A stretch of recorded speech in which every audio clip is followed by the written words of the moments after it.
Dios les bendiga, hermanos. Dios les bendiga. ¿Cuántos estamos vivos? Amén, ¿verdad? Mire que esto que es tan simple, no le tomamos mucha importancia, pero ¿sabe usted que esto que podemos hacer es tan barato? ¿Cree usted que es barato?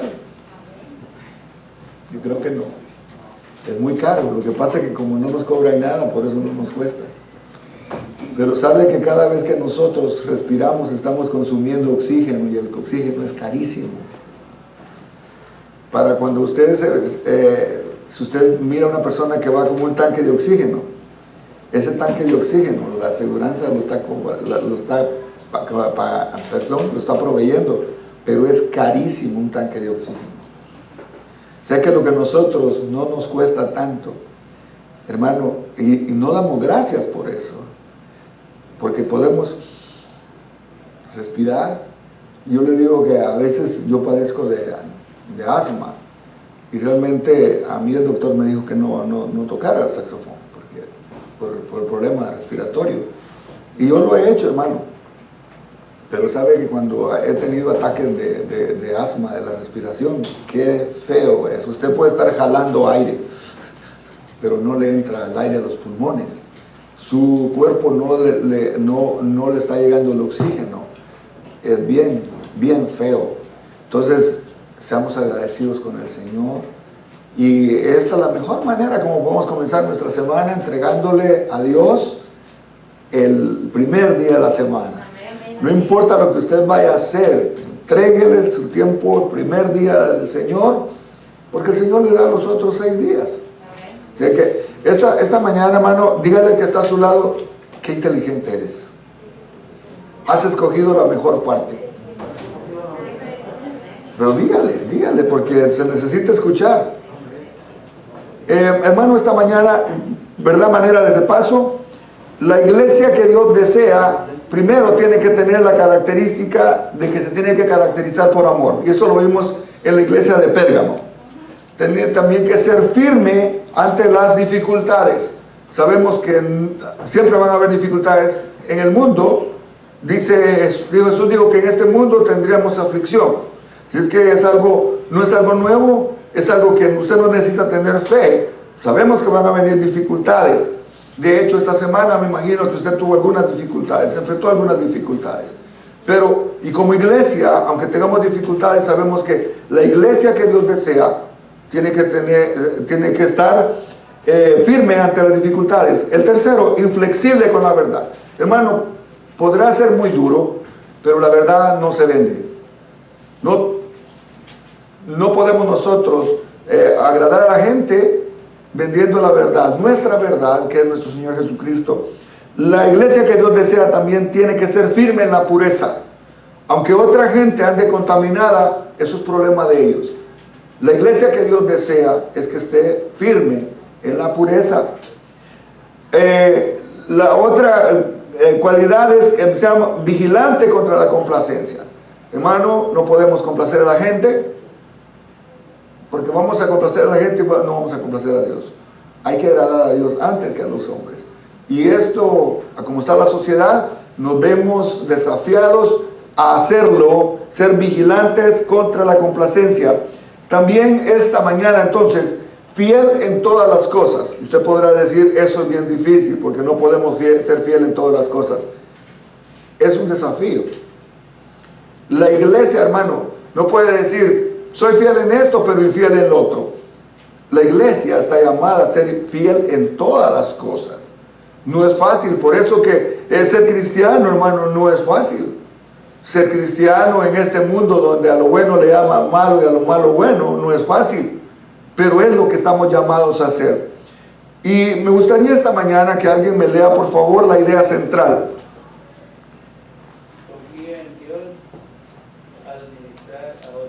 Confía en Dios, administrar a otros. Eso quiere decir que cuando usted ministre a otros, confía en Dios, que Dios es el que va a hacer las cosas. No somos nosotros. Estamos llamados nosotros a confiar en Dios. Él va a hacer las cosas. Porque mucha gente se frustra y dice, si ya le he dicho y no cambia. que nadie va a cambiar a nadie. Pero confiemos en Dios cuando ministremos a otros. Ahora, la aplicación de la vida, si alguien me la puede leer, por favor.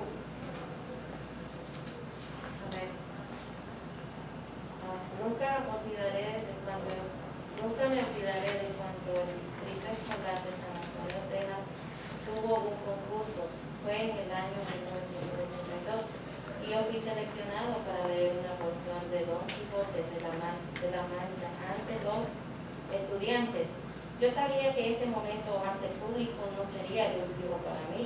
Dios ya me estaba preparando para su ministerio detrás del público y ante el pueblo de Dios. Una de las evidencias de un buen líder es la habilidad de apreciar y reconocer el buen trabajo de los que sirven bajo su liderazgo. Tal reconocimiento en vista de sus colegas de trabajo anima a todos a hacer el mejor trabajo posible. Jesús encomió a la iglesia Filadelfia por su fidelidad y su ministerio. Pero así como un empleado no deja de trabajar confiado solo en sus hechos del pasado, la iglesia está llamada a mantenerse firme en sus convicciones y en su fe. Lo mismo se aplica a nosotros. Si nos mantenemos fieles a Jesús, Él nos promete su protección y su galardón. Amén. Hermano, esto es un problema bastante grande que existe. Mire, ninguna de las cosas que están aquí se pudiera hacer, decir, wow, el éxito es mío. De hecho, se dice por ahí, y muchos empresarios lo dicen, cuando algo sale mal, es la culpa del líder. Cuando algo sale bien, es el trabajo de todos. Esa posición, hermano, le quita a uno el decir, wow, es que si yo no estoy, créame que si yo no quiero hacer mi trabajo, el Señor va a traer otra persona y la iglesia sigue. ¿Por qué? Porque es a Dios, es a Jesús de quien vamos a darle la gloria. Ahora, yo sí agradezco, hermano, a cada uno de ustedes su trabajo. Por eso yo lo hago para el Señor y lo hago con alegría. ¿Cuál es la posición suya? Hacerlo también para el Señor y hacerlo con alegría. ¿Por qué? Porque al final de cuentas, todo lo que salga bien, la honra y la gloria se la va a llevar el Señor. Entonces, es bueno reconocer. Yo reconozco a cada persona lo que hace con los jóvenes, lo que hace con las damas, lo que se hace en la música. Hermano, yo lo reconozco porque es parte. Esto mire, yo estoy descansando que otras personas están haciendo. Yo tengo que hacer mi parte. Pero, gloria a Dios, porque es un buen trabajo que se está haciendo. Amén. Así que eso es una... Y al igual que en una empresa, por decirlo así, también Jesús, hablando con Juan en la isla de Patmos, también le reconoce a esta iglesia, le reconoce el trabajo que está haciendo. Se le acuerdan la semana pasada, a la iglesia de Sardis no se le reconoció nada. ¿Por qué? Porque no tenía nada que reconocerle. Le recriminó cosas. Y hermano, muchas veces a la iglesia, el Señor tal vez lo único que le va a hacer es decir, no tengo nada que felicitarte. Estás mal, estás complaciendo, porque eso es, ¿verdad? No estás vigilante en la complacencia. Complaces a otros. Y hermano, tenemos que tener cuidado, porque cada una de estas mensajes a la iglesia se dice que es un mensaje para la situación como la iglesia ha pasado o está pasando. Al terminar los 7 mensajes de las iglesias, nos vamos a dar cuenta en cuál nos clasificamos nosotros, o nos queremos clasificar. La ciudad de Filadelfia fue fundada por el rey Átalo II en el año 189 después de Cristo. Por lo tanto, Filadelfia era una ciudad relativamente joven cuando se escribió Apocalipsis. Filadelfia significa amor fraternal. Eso significa Filadelfia. Nombre que recibió en honor a su fundador Átalo II. La ciudad fue reedificada por el emperador Tiberio después de haber sido destruida por un terremoto en el año 17 después de Cristo. Aunque la ciudad permaneció pequeña, creció su actividad comercial. Con el tiempo se le llamó la pequeña Atenas. En cuanto a los orígenes de la iglesia no se sabe mucho. Es probable que su comienzo se haya debido al esfuerzo misionero de Pablo en Éfeso y en la región. Eso lo puede ver en Hechos 19:10.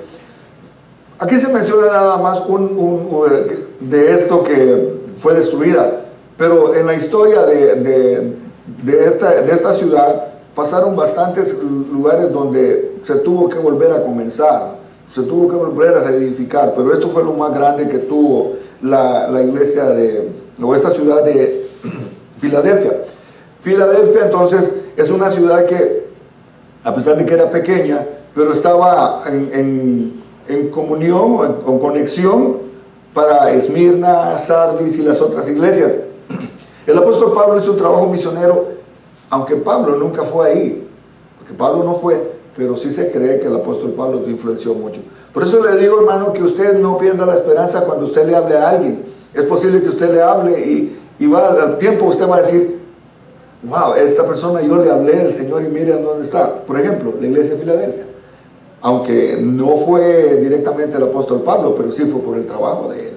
O sea que todo lo que hagamos, hermano, en algún momento nos vamos a hacer el trabajo para el Señor. El versículo 7 del capítulo 3 de Apocalipsis dice, y escribe al ángel de la iglesia en Filadelfia. Esto dice el santo, el verdadero, el que tiene la llave de David, el que abre y ninguno cierra, y cierra y ninguno abre. Yo conozco tus obras. He aquí, he puesto delante de ti una puerta abierta, la cual nadie puede cerrar, porque aunque tienes poca fuerza, has guardado mi palabra y no has negado mi nombre. Interesante, Jesús le pide a Juan que escriba una sexta carta y la dirija al ángel de la iglesia. Ya dijimos que el ángel de la iglesia es el pastor. A esta iglesia Jesús se le revela como el santo, el verdadero, el que tiene la llave de David, el que abre y ninguno cierra, y cierra y ninguno abre. Jesús combina tres temas muy importantes. Primero, dice que es el santo, ¿verdad? Enfatizando su santidad exclusiva. De hecho, la palabra dice, sed santos porque yo soy santo. Una cualidad de Dios, si a usted le pregunta cuál es una cualidad de Dios, es la santidad. Y la santidad es la característica que hace diferente a nuestro Dios de los demás dioses. Es una característica diferente. Porque mientras hay otros dioses que no son santos, ¿verdad? Cuando se habla de Dios, nuestro Dios es con D mayúscula. Los otros dioses, hay dioses que, hermano, por ejemplo, decir la diosa Diana y tantas cosas que era la promiscuidad sexual, tantas cosas que hemos estudiado. Pero en este caso, una de las características es que es santo.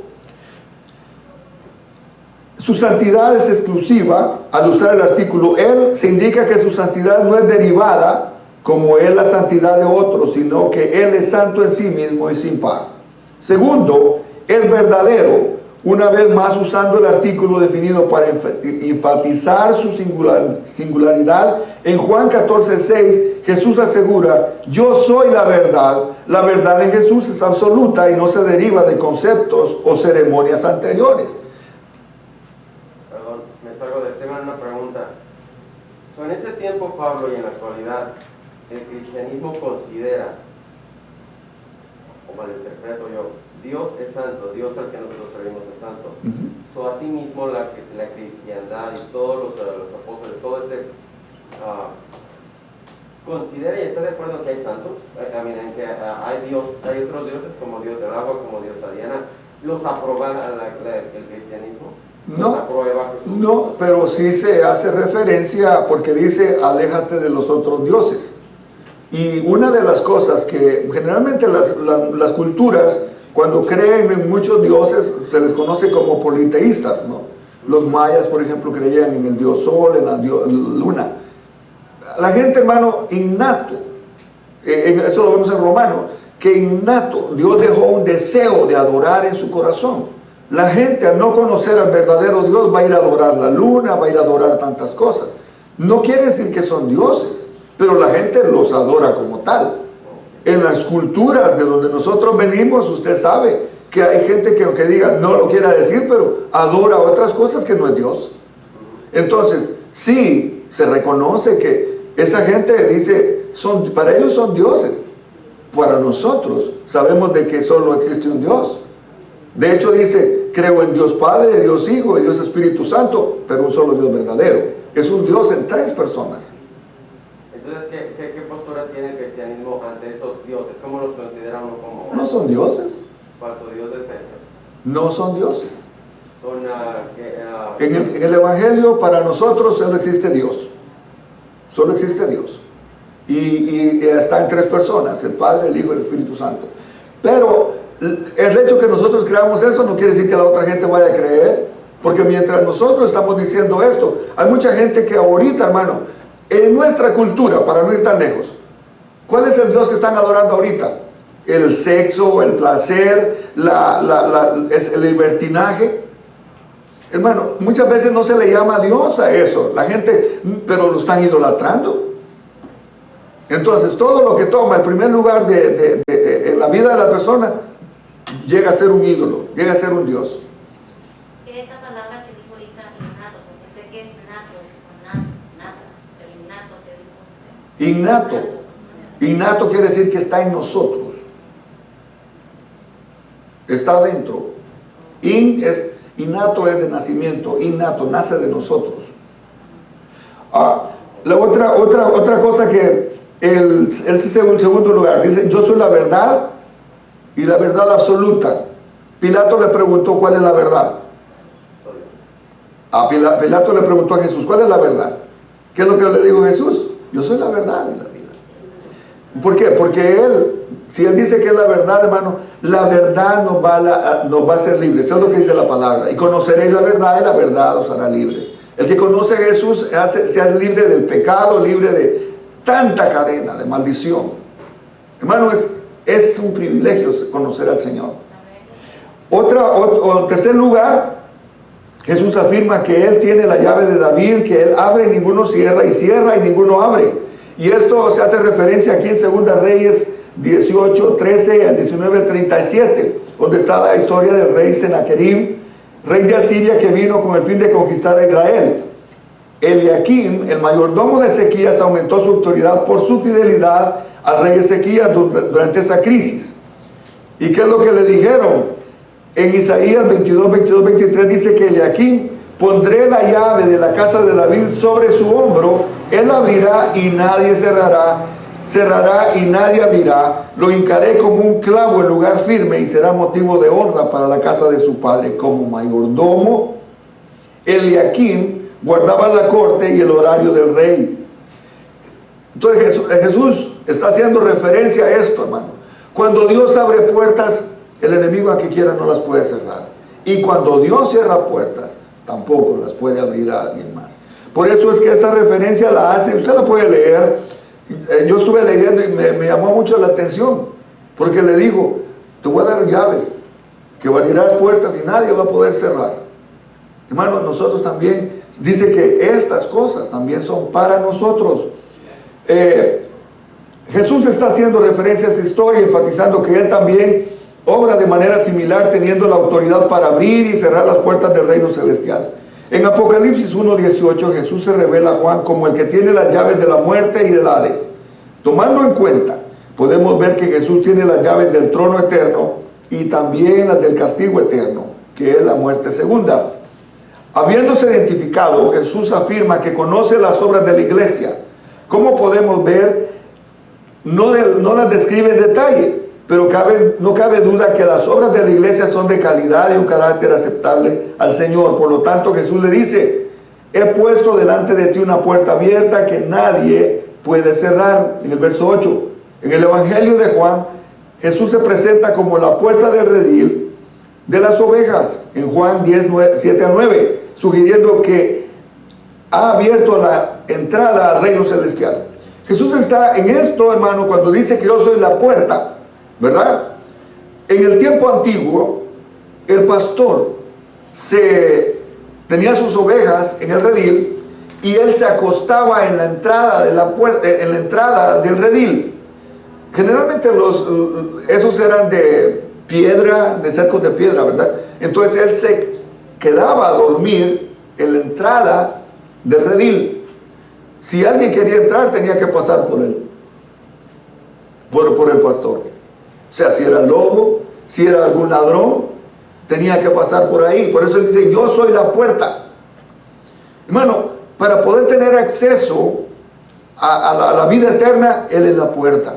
Nadie puede venir al Padre, dice Él, si no es por mí. Entonces, esto a nosotros como cristianos nos tiene que motivar a seguir confiando que Él es la entrada al reino de los cielos. De eso dice en Apocalipsis 3:8. Jesús revela la razón por la cual el fiel es digno de recibir entrada al reino de los cielos. Y le dice, porque aún tienes poca fuerza, has guardado mi palabra y no has negado mi nombre. Hermano, tener fuerzas no es malo. Tener pocas fuerzas no es malo. El problema es que, digo, ya no tengo fuerza, ya mejor no voy a la iglesia. ¿Verdad? A veces que realmente no tenemos muchas fuerzas, pero sí podemos guardar la palabra del Señor y no negar el nombre del Señor. Eso fue lo que la Filadelfia hizo. Jesús reconoce que sus seguidores eran débiles ante el mundo, aunque no eran personas fuertes y no era necesario que lo fueran. El apóstol Pablo reconoció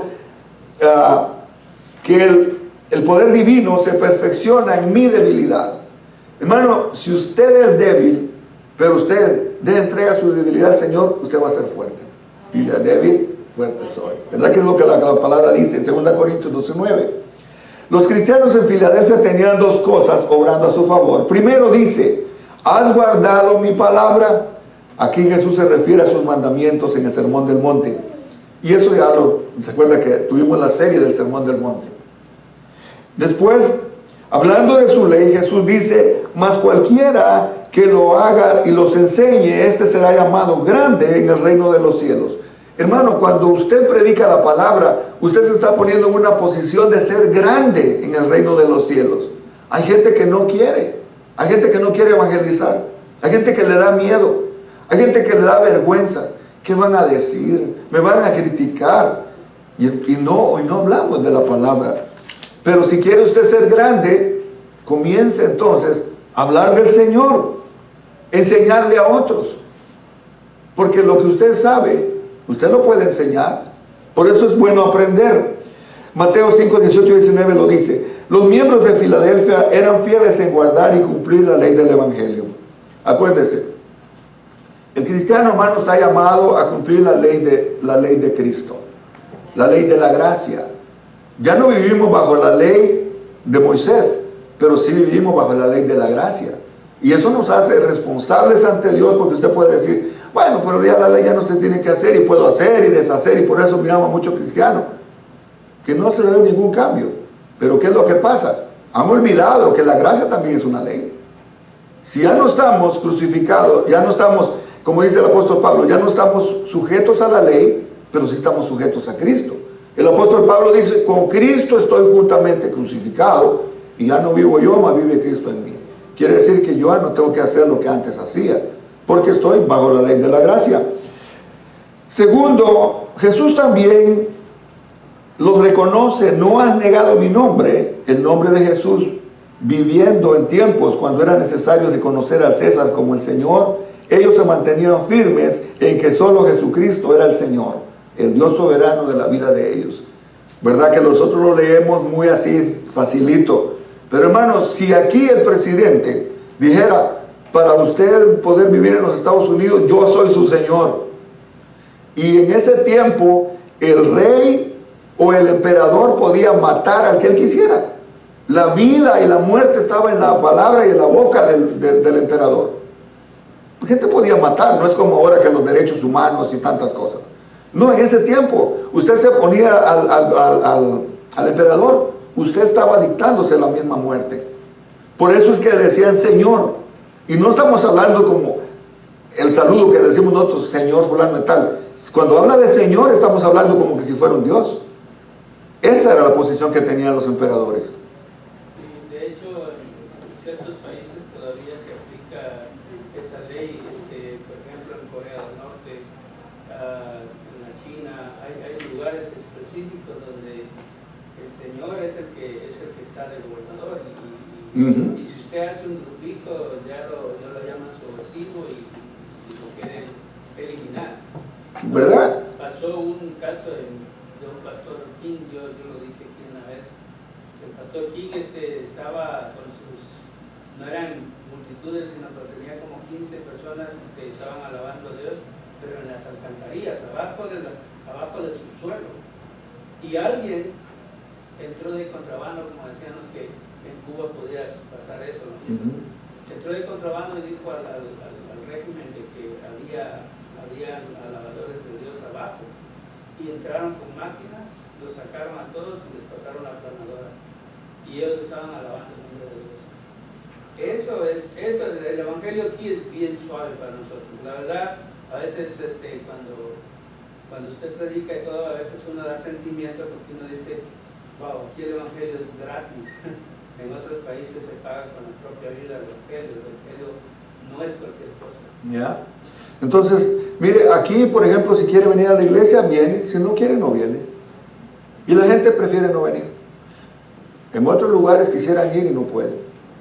En otros lugares, hermano, hay lugares donde está prohibido tener la Biblia. En China, por ejemplo, hay muchos lugares donde la China, ¿sabe usted que hicieron una versión en la China que tiene, en la China, antes de comenzar un servicio, dice que por ley tiene que comenzar a cantar el himno nacional del comunismo? Y muchas cosas que se le imponen a la iglesia, o sea, están bajo opresión. Por eso aquí, a la iglesia de Filadelfia se le dice que no has negado mi nombre. Jesús sigue siendo nuestro Señor, amén. Hermano, esto es fácil ahorita que estamos aquí, pero si estuviéramos bajo persecución y que alguien estuviera aquí, tal vez de oreja, diciendo, aquí no dicen que el presidente es el Señor, están hablando de Jesús, y al calabozo. Créame que no sería tan fácil de decir, ¿cuántos dicen amén? ¿Y quién es el Señor? Eso, hermano, nosotros porque no lo estamos viviendo, pero esta gente por eso se lo reconoce el Señor. Por eso le está alabando a ellos esa actitud. Porque no estaba fácil decir que Jesús es el Señor. Ahora, Jesús posee las llaves de la puerta más importante de la vida. Aunque la Biblia dice que Satanás es el príncipe de la potestad del aire y pretende ser el dueño de los reinos del mundo, solo Jesús posee la llave del reino eterno y también el castigo eterno, que es el infierno. Jesús usa la llave para abrir las puertas del reino a sus fieles. También Jesús abre su reino para los que son fieles. O sea que no quedará sin recompensa lo que hagamos. En el versículo 9 dice, aquí yo entrego de la sinagoga de Satanás a los que dicen ser judíos y no lo son, sino que mienten. He aquí, yo haré que vengan y se postren a tus pies y reconozcan que yo te he amado. Por cuanto he guardado la palabra de mi paciencia, yo también te guardaré de la honra, de la prueba que ha de venir sobre el mundo entero para probar a los que moran sobre la tierra. Anteriormente identificamos la sinagoga de Satanás, ¿verdad? Lo hablamos anteriormente en la otra clase. Como la comunidad judía de las diferentes ciudades, al negar a Cristo como su Mesías, se ponían de parte de Satanás y contra el plan de Dios y su iglesia. ¿Qué es lo que le decían? Tú eres un mentiroso, tú no eres el Mesías. ¿Quiénes lo decían? Los sacerdotes. ¿Quiénes lo decían? Los escribas, los fariseos. Entonces, al no aceptarlo como el Mesías, ellos estaban siendo parte del reino de Satanás, de la sinagoga de Satanás.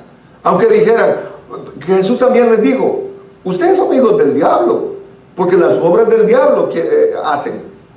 Y hermano, eso en ese tiempo, para ellos era un insulto, pero les estaba diciendo la verdad.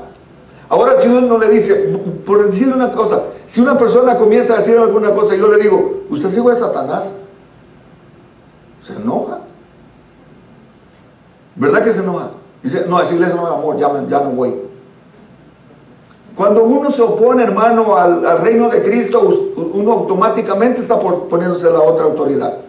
Uno está automáticamente ubicándose en el otro lado y es enemigo del Señor. Podemos verla históricamente, el judaísmo rabínico rechazó a Jesucristo cumplido en Romanos 10, 16 al 21. Pero no debemos pensar que Israel ha sido descartado por completo. Pablo afirma en Romanos 11, 1 al 32 que Dios siempre ha guardado un remanente y en el clímax de su plan, Israel tiene un parte del plan de salvación. El hecho de que Israel como nación haya rechazado al Mesías hace temporalmente que Dios haya puesto a Israel a un lado hasta que llegue la plenitud de los gentiles. En la semana 70 del libro de Daniel se menciona que Dios tiene un trato especial con Israel. Y póngame atención a esto. Si no está durmiendo, abra bien los ojos y los oídos. Porque, hermano, la semana 70 es para el pueblo de Israel. 69 semanas ya pasaron.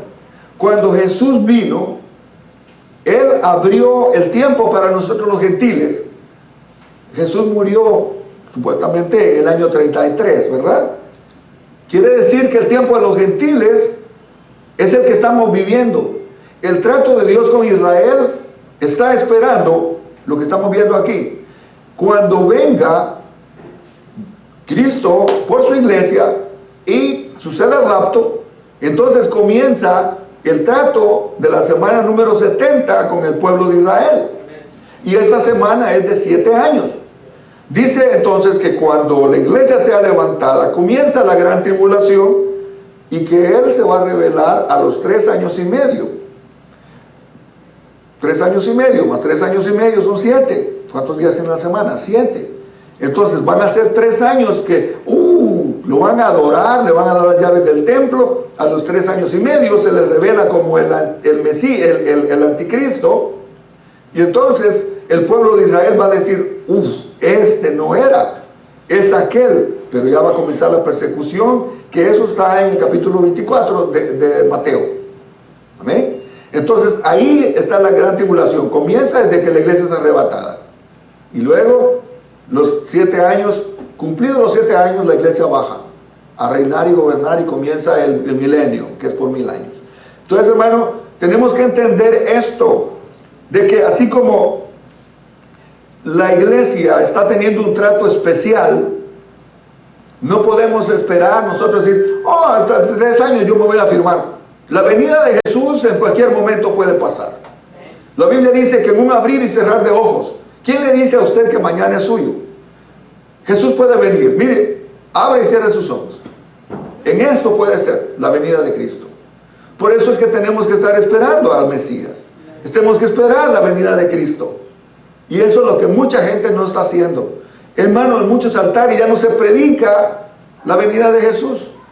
Es más, muchos dicen que ya no iba a venir, que eso es para tener miedo a la gente, para meterle e infundirle miedo a la gente. Pero hermano, si Cristo no va a venir, ¿para qué estamos aquí? ¿Qué sentido tiene? Seríamos los más miserables de estar sacrificando tantas cosas si Cristo no va a venir. Yo estoy esperando que Jesús venga. Y mi deseo es verle cara a cara, porque eso lo vamos a ver después. Cuando Jesús se refiere a los que dicen ser judíos y no lo son, no está hablando de los gentiles, más bien se está refiriendo a los judíos que según la carne, que aunque tenían registro genealógico para comprobar que eran descendientes de los patriarcas, no por eso eran verdaderos judíos en el sentido espiritual. En Romanos 9, 6 al 8, Pablo revela, no que la palabra de Dios haya fallado, porque no todos los que descienden de Israel son israelitas, ni por ser descendientes de Abraham son todos hijos, sino en Isaac te será llamada descendencia. Esto es, no los que son hijos según la carne, sino los de Dios, sino los que son hijos según la promesa, son contados como descendientes. Tales judíos mentían, eran renuentes y rebeldes, rechazando por completo el evangelio. Pero esta es la última palabra. No, esta gente todavía tiene esperanza. Para ellos todavía, hermano, es tiempo de arrepentimiento. Jesús le prometió a su iglesia que un día estos judíos incrédulos serían entregados. Algunos han visto esta palabra como profetizando que a pesar de su rebelión, unos se convertirían al evangelio. Y la verdad es que siempre ha habido judíos que sinceramente se han convertido a la fe en Jesús. No obstante, el resto de la oración, yo haré que vengan y se postren a sus pies y reconozcan que yo te he amado, revela un cambio inesperado. Mientras Isaías 60:14 promete que un día las naciones gentiles vendrán humilladas a las pisadas de sus pies, es decir, ante Israel y la ciudad santa.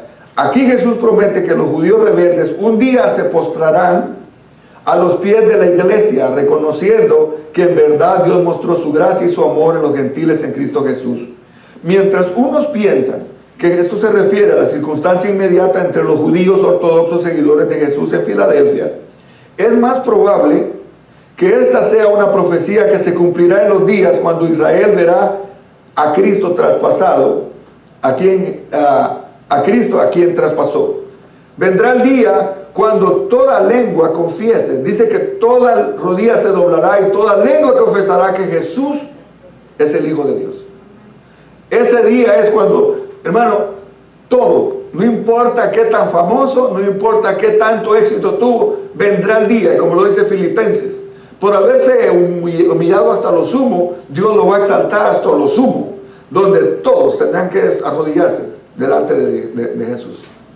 ¿Cuál es la situación donde dice que todos los judíos van a ser acercados a la iglesia? No dice que todo, no dice que...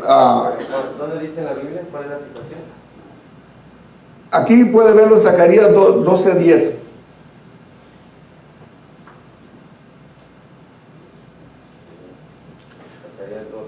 Zacarías 12:10. Enseguida Jesús promete protección para su iglesia fiel. Por cuanto has guardado la palabra en mi paciencia, yo también te guardaré en la hora de la prueba que ha de venir sobre el mundo entero, para probar a los que moran sobre la tierra. Aunque unos han pensado que se refiere a un tiempo de persecución específico para Filadelfia, lo más probable es que Jesús estuviera en general prometiendo seguridad para la iglesia fiel. Es posible que se refiere específicamente al rapto de la iglesia que será arrebatada antes del comienzo de la gran tribulación, asegurando así que la iglesia no va a sufrir el castigo de la ira de Dios sobre el mundo entero, los habitantes de la tierra. Pero también puede ser que Jesús estuviera prometiendo proteger a su iglesia aún en medio de la más severa tribulación. Sea como sea, Pedro afirma, sabe el Señor librar de tentación a los piadosos y reserva a los injustos para ser castigados en el día del juicio. Como le decía, ¿qué sentido tuviera que la iglesia también pasara por la gran tribulación? ¿De qué serviría? La gran tribulación, entonces, hermanos, está designada como un castigo para los que no han sido fieles. Ahora la pregunta es, ¿pasará mucha gente de la cristiana por la gran tribulación? ¿Qué piensa usted? ¿Sí? ¿Por qué? ¿Cómo? ¿Pasará mucho, perdón? ¿Pasarán muchos cristianos por la gran tribulación? No. Bueno, primero va a levantar a los más... Los fieles. Los más los va a levantar. Entonces quiere decir que sí, parte de la iglesia va a pasar la gran tribulación. Depende de las conductas de cada cristiano. Eso no podemos decir muchos, no podemos decir pocos. Va a estar en la conducta de cada uno. Van a pasar la tribulación, pero no se van a dejar sellar, les van a pescar. Bueno, acuérdese, este tiempo ya no va a ser, en el tiempo de la gran tribulación ya no va a ser por la gracia, va a ser con su vida, porque dice que van a ser marcados. Acuérdese que ahí es donde viene la marca de la bestia. Por eso, hermano, usted tiene que saber, andan diciendo ahorita, de que la vacuna es la marca de la bestia. Para que pase eso, primero tiene que ser el rapto. Yo sepa, no ha venido Jesús. A mí no me han dicho. Y es más, si ya vino Jesús, estamos aquí, quiere decir que nos quedamos. Y se supone que nosotros como cristianos no lo vamos a ver eso, ¿no? Nosotros no vamos a ver la gran tribulación. Entonces, para que venga la marca de la bestia, tiene que venir Jesús primero. Eso no es. Va a ser más o menos así, pero no es todavía. La iglesia todavía no ha sido arrebatada.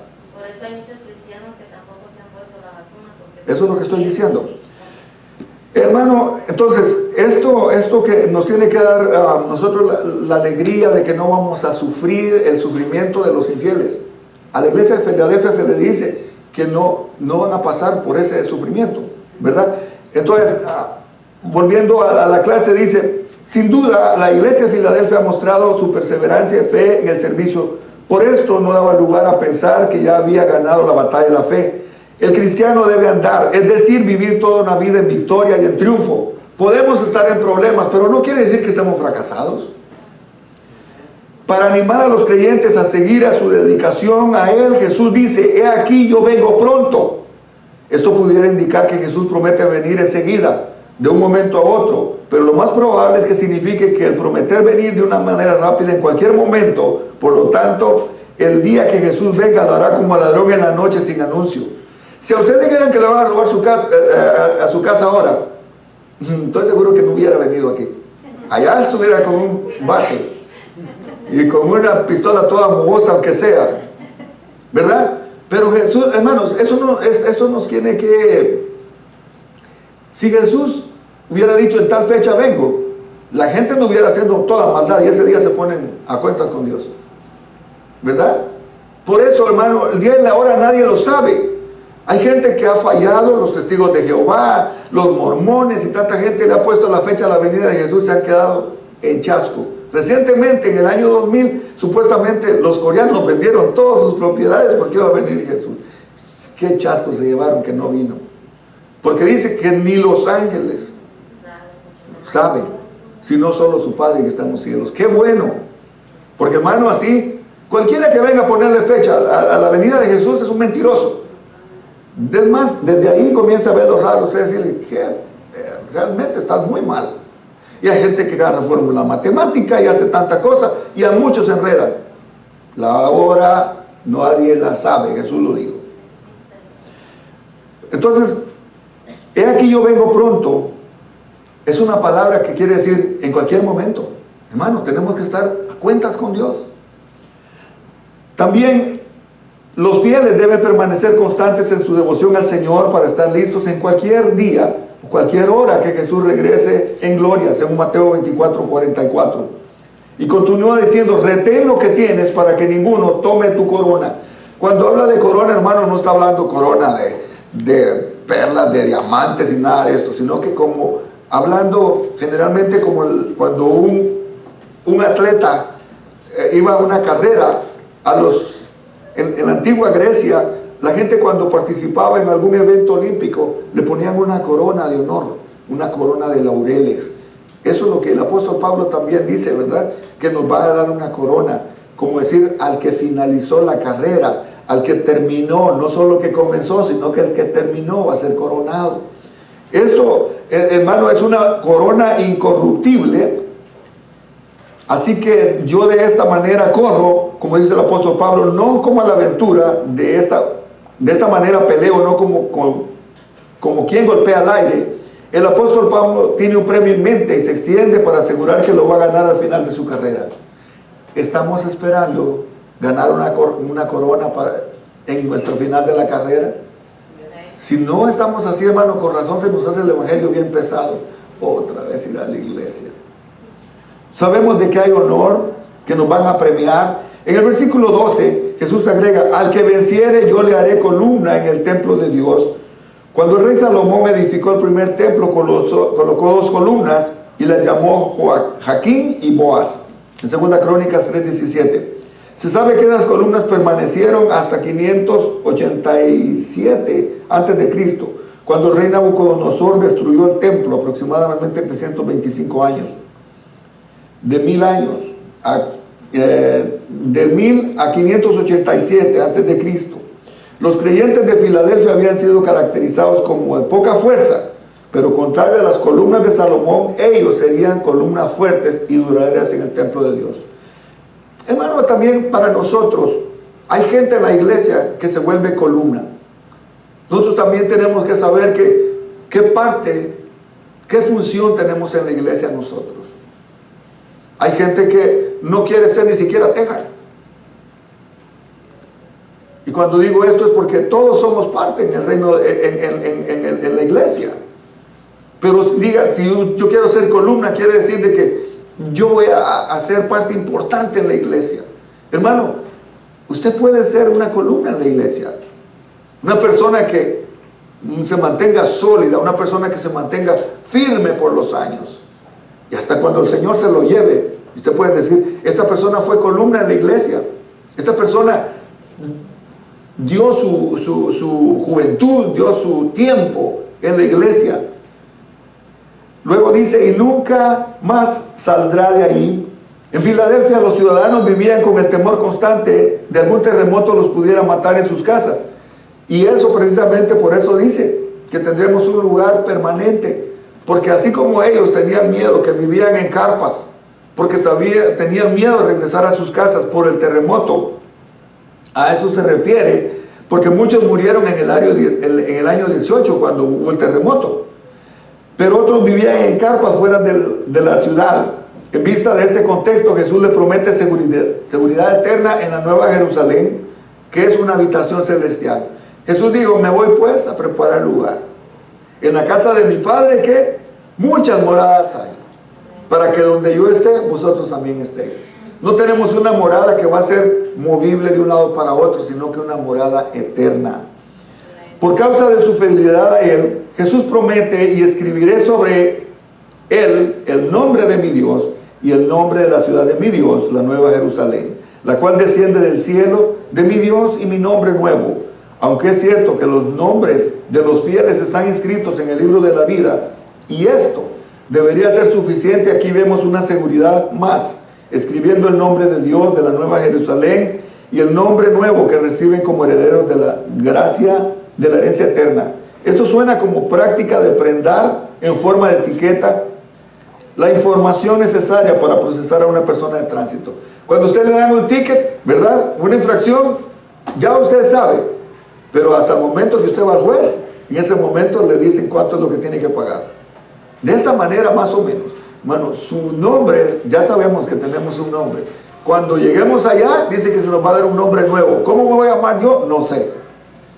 Pero de que nos van a dar un nombre nuevo, eso es, aquí lo vuelve a decir, a confirmar, como se lo dijo a la iglesia anterior también. Esto significa que los cristianos son solo un número para procesar. El punto que se cargan es ser la información indisputable, demuestra que tienen una nueva identidad o una nueva entidad y un lugar seguro en el galardón celestial. Jesús termina con la frase que es común: el que tenga oídos para oír, oiga lo que Jesús dice a las iglesias. La fidelidad del creyente es una paradoja. En el mundo, la persona que se sostiene por sus propias fuerzas es alabado. Todo está bien si se trata de mejorar nuestra reputación, pero en la vida en Cristo tiene un enfoque muy diferente. Pablo aprendió la lección de la fidelidad cuando Dios le dijo: bástate mi gracia, porque mi poder se perfecciona en la debilidad. En ese momento Pablo sabía que no se trataba solo del aguijón en la carne. El apóstol sigue diciendo: por tanto, de buena gana me gloriaré más bien en mis debilidades, para que repose sobre mí el poder de Cristo. La conclusión es definitiva: el cristiano confía en el Señor, quien lo mantiene fiel en todo. Hermano, la iglesia de Filadelfia, una iglesia que no era fuerte, pero una iglesia que se permaneció fiel. Es la única iglesia del mensaje de aquí de Apocalipsis, a la única iglesia donde no se le condena nada. La iglesia que Dios desea, entonces, es una iglesia que se mantenga fiel en todas las cosas. Hermano, permanezcamos fiel. Como iglesia estamos llamados a permanecer fiel, y que Dios nos va a dar la corona, una corona incorruptible. Así que le dejamos el tiempo a los niños.